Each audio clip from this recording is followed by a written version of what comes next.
Hi, everyone. My name is Kaliko Lekua Hurley, and I work on the D&I team at Walt Disney Animation Studios. Welcome to the 2022 BRICS Summit. We're so happy to be here on behalf of Walt Disney Animation Studios to talk about cultural consulting, our consultants, and how we collaborate in the making of our films to create stories on screen that are culturally informed and collaborative in approach, and that reflect our world's global and diverse cultures and communities. We have here an illustrious panel, and we'd love to begin with some introductions. So I'd love to ask each of you to share a little bit about yourself. Let's start with Yvette. Hi, everyone. My name is Yvette Marino. I have been here at Disney Animation for over 25 years now, and most recently, I was one of the producers on Encanto. Thank you, Yvette. Osnat? Hi, my name is Osnat Shura. I am a producer at Disney Animation Studios. I was fortunate enough to work on Juana and most recently on Raya and the Last Dragon. Thank you, Osnat. Steve? Hi, my name is Steve Arunsak. I'm a professor at California State University, Stanislaus, and I'm also a visual anthropologist, and I worked on Raya and the Last Dragon. Thank you, Steve. Natalie? Hi, I am Natalie Osma. I am a filmmaker producer. I work in Encanto as a consultant in the Colombian Trust. Thank you, Natalie. And finally, Juan? Hi, my name is Juan Rendon. Same, worked on Encanto. I'm also a producer and a writer and have worked with Natalie for many years. Thank you. Thank you all. We want to start by laying some groundwork a little bit to talk a little bit about the cultural consulting process in general on both Raya and the Last Dragon on Encanto. So the first question is for you, Osnat and Yvette. We'll start with Osnat. Could you talk a little bit about the cultural consulting you did on that project? Often we're looking for specific knowledge, working with Steve, with Dr. Arunsak. It's funny how after all this time on Zoom, I'm still pointing to where on my Zoom screen someone is. It was amazing because he's a visual cultural anthropologist. Like, what could be more perfect, who also is a filmmaker and understands the place, that delicate place that we'll talk about more today, between the inspiration and then how it expresses itself in a fantastical new invention that's grounded in the right, authentic, respectful way. Well, just to add to, Osnat so beautifully summed it up on kind of how we approach our cultural consultants within Disney Animation, but really we are so heavy into research from the very beginning. When the filmmakers really start kind of thinking about ideas or the stories we want to tell. So from that moment on, we partner closely with our development department, who help us find amazing, very smart people in whatever we're researching at the time. And especially on Encanto, we started just building, this our Colombian Cultural Trust as time went on, just as the movie went on. And really, research isn't something that is only done in development stage. It is something that continues throughout the life of the film. We had Juan and Natalie involved from the very early stages, but all the way through final, even delivering the film, where they were so involved in seeing every single design that we did and every single model that we built, and really just to make sure that we were representing this culture that they know so well, but doing it in the most beautiful way. Steve, Juan, and Natalie, can you talk a little bit about how you became originally connected to these projects, and also what unique lenses or subject matter expertise did you bring to them? Yeah, I think what we brought the most to this film was a lot of enthusiasm about the fact that they were making it, that they were setting the story in Colombia.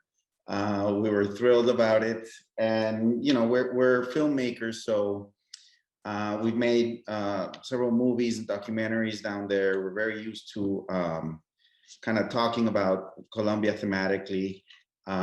So I think we brought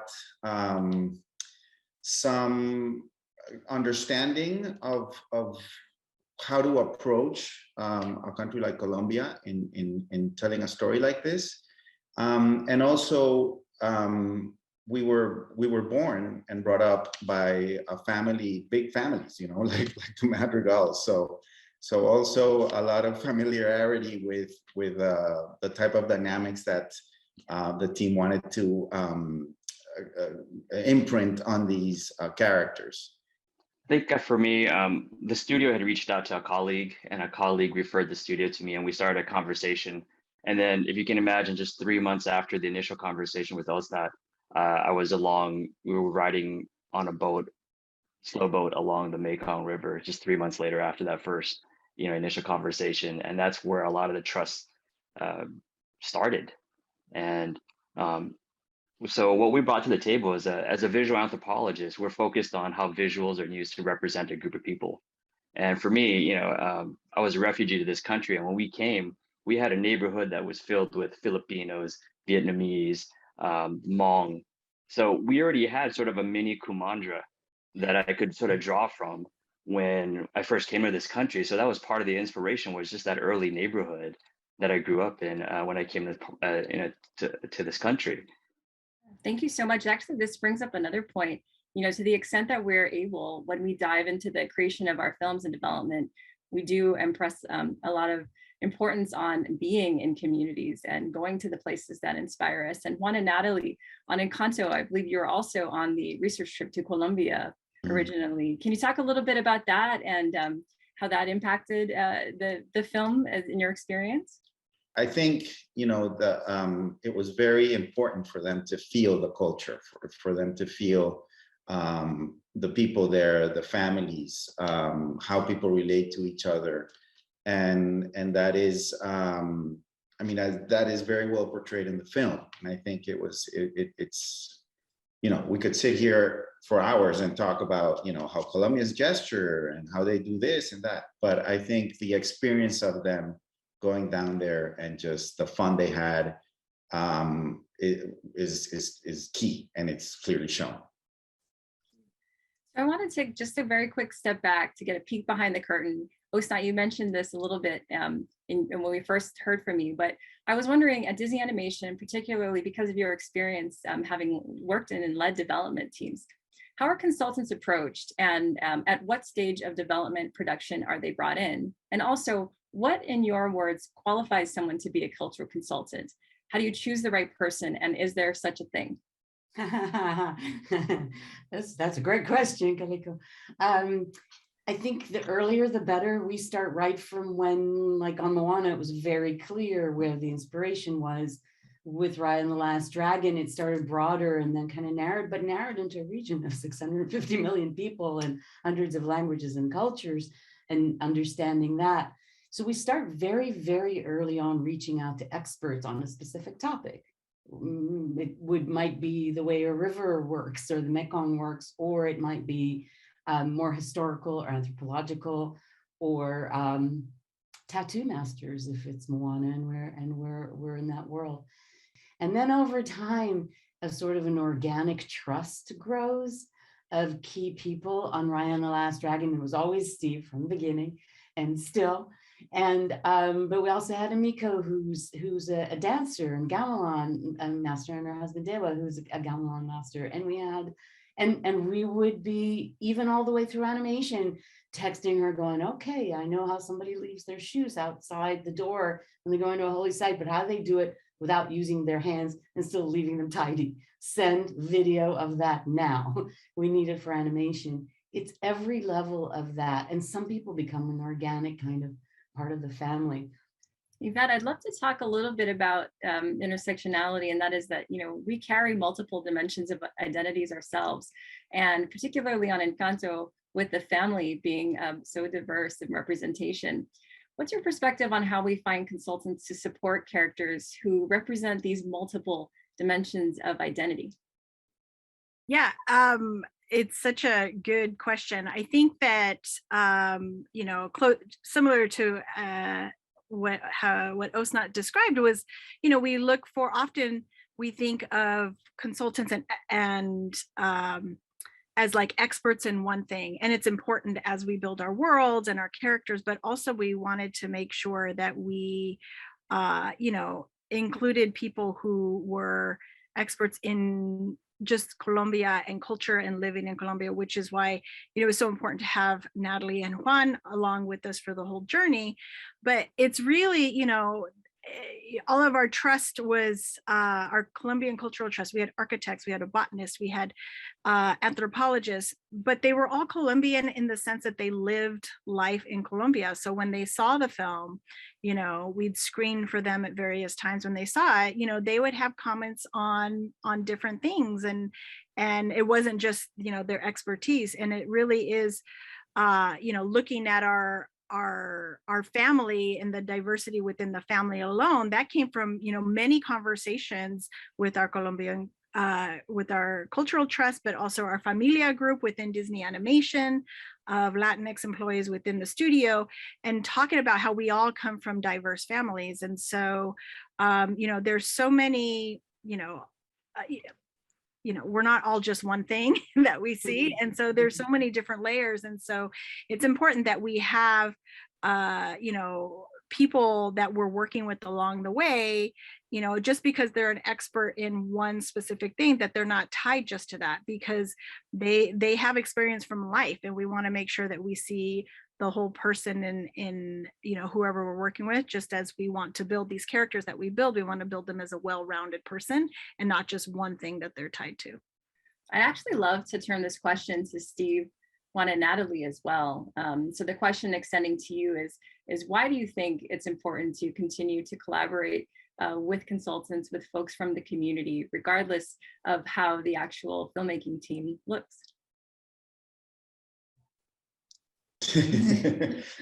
Well, I think that consultants can give freedom to the creators in a way that they are there for check and balances, and kind of like whenever there's something that the story is specific to a place and time, it's just kind of like always there, to catch something maybe on time before it goes into full production or full animation or things like that. So I guess that is important in that way. So my comments would just be, if we back up a little bit, the whole idea of doing these movies is to showcase the beating heart of any one region or any culture or cultures, right? And in order to showcase the heart of any place, you need to get the pulse, right? And that's where these advisors and consultants, I think, really play important roles, because we have a pulse as to not just the historical aspects of what happened to a people, but a contemporary framework of what they're going through now today. So it's just like getting a pulse of the community, and community in the broadest sense, like a global community. I'm sure Natalie and Juan have a lens that is, uniquely American, but they also have a home in Colombia, just like, I have a home in Southeast Asia, where I've been going for many decades. So we can see the world through this global community and through that lens. So we can sort of help us say, okay, there is a landmine there. You don't want to go there. So you see it from almost a 360 point of view, not just a single lens. Thank you. Steve, I'd love to ask you another question unrelated to this one. So when we look at Raya and the Last Dragon, it takes place in a fantastical world of Kumandra. So oftentimes we talk about cultural representation as needing to be, or that our goal is to create something that's authentic or authentically representing a community. But how does that work in a fantastical world like Kumandra? So in your words, what do you think makes culture authentic when it's being represented in a fantastical world? Okay, how much time do we have for this? That is like the word of the decade, right? Authenticity. So, I think of it in a couple of different ways. The idea of authenticity itself, there's a couple different parts to it. To me, one part is this timeless aspect of history and steadfast cultural pillars, right? Those are the things that you can find a lot of experts on, right? There's people that are knowledgeable in that. The other dimension is this sort of moving target. It's like, what is the contemporary mindset at that time? Like the place that we're in now, right? If we hold a mirror to ourselves right now, what do we see? What if we did this movie 10 years ago? What if we did this movie 10 years from now? It would likely be different. And that's a part about authenticity, I think, that is often overlooked, is that it evolves with culture. it changes. So for me, authenticity is a process and not a destination, right? And so to create a fantastical world like Kumanja, the most important thing is keeping the soul of the message. However, whatever that looks like on screen, right? And it starts by listening to this collective wisdom of this chorus of voices, which is what the trust is all about. And if it doesn't feel right, it doesn't matter how beautiful it is on screen. It just simply won't matter.